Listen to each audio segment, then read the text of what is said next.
Page 48. You had always wanted to explore the Everest region first.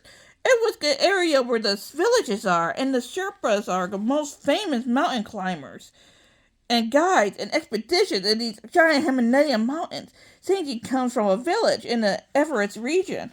That alone could be the most helpful getting porters and help if needed. Later that week, you, Carlos, and Sanji board a single craft and fly more than 2 hours into the Himalayas, skirting Pomori and Lotos and banking gracefully around Everest.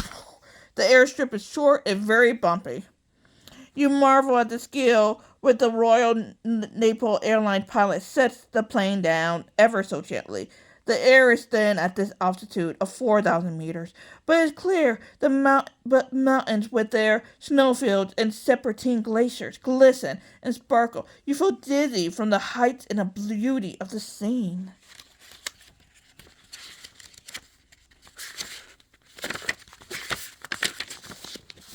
Tonight we stay in a house with a friend. Tonight we stay in a house with a friend. We must rest to get used to the thin air. Sengi leads the way to a group of houses made of stone. They are simple, lovely houses, and on the small porches, men and women and children sit drinking tea. Chickens scratch at tufts of grass high above. Blackbirds with wingspans. Rah! With wingspans soar 3 meters on the mountain air currents. At one of these Indigo village, several thin poles with long, narrow prayer flags snaking in the light wind.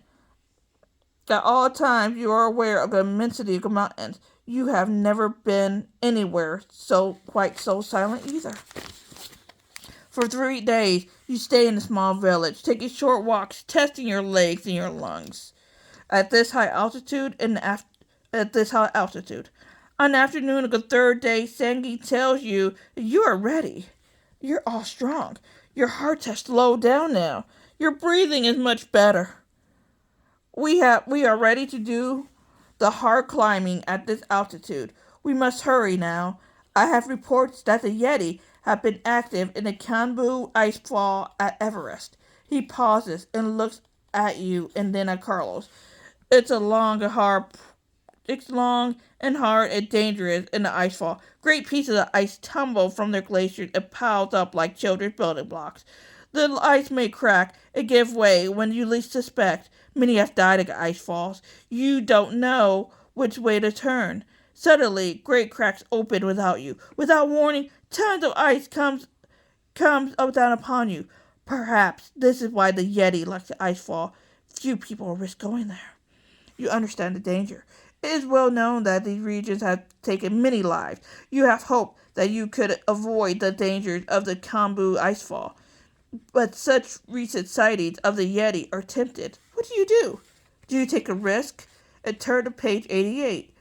If you can't decide, turn to page 89.